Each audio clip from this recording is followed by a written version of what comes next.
tumesikia iko katika kama kwamba reports wanasema kwamba hayo mashamba yenu tutayavamia. Nilisema kweli?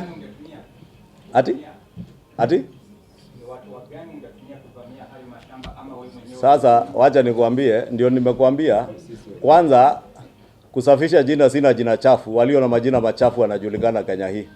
Wale wanao majina ambao majina yao ya katikati ni fujo, vurugu na umwagikaji wa damu wanajulikana, na ndio nimesema jina la katikati Raila, Anarchy, Violence, Odinga.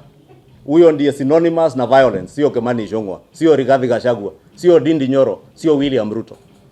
La pili, nilimshauri aliyekuwa rais wa Jamhuri ya Kenya Uhuru Kenyatta Saturday wacha hii Saturday last Saturday but one, and I cautioned, because I am a ground operative, I listen to what is on the ground. We cautioned Uhuru Kenyatta that our brother, you are losing hold of your people in the Mount Kenya region because you are not listening to them. When he was president, he refused to heed our advice. I cautioned him last Saturday but one.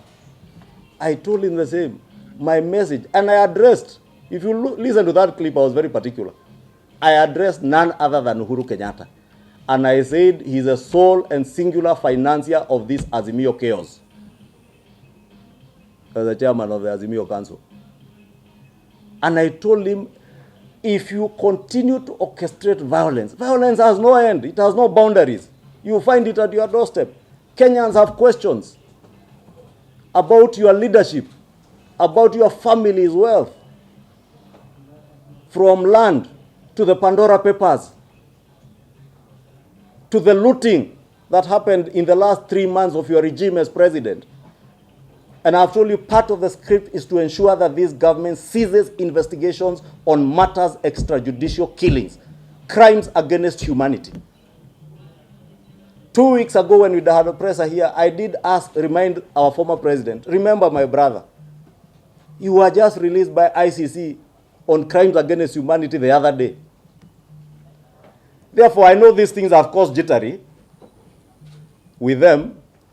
They have gotten to a level of desperation that they have gotten to, and it is that desperation that you saw in the choreographed attacks at Northlands yesterday, at Spectre International, East Africa, whatever it's called, yesterday. Therefore, I will say this in conclusion: there is no excuse at all for anybody in this country to use violence as a means of settling scores.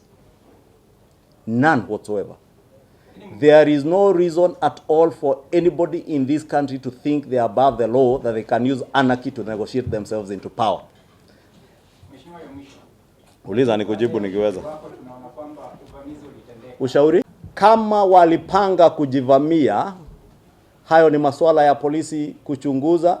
Kama Kimani Ichungwa alihusika, mimi wanajua kwangu nyumbani hapa Kikuyu, wanajua ofisi yangu hapa, wanajua ofisi yangu Kikuyu. Mimi niko tayari to account for every minute of my time. I told you, remember, Raila Odinga last week alleged that myself, Ndindi Nyoro and Rigathi Gachagua were in Rigathi Gachagua's sijui which day last week, Tuesday of last week, planning violence.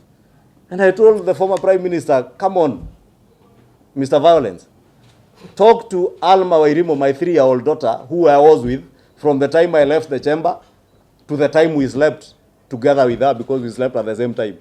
I might have sneaked out when my wife slept, but my daughter is my only alibi. And I told Odinga, please go speak to that 3-year-old.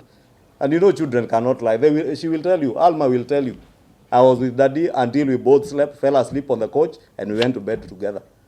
Then from there on, my wife can tell you I never left that bed. Imetosha Baba Alma.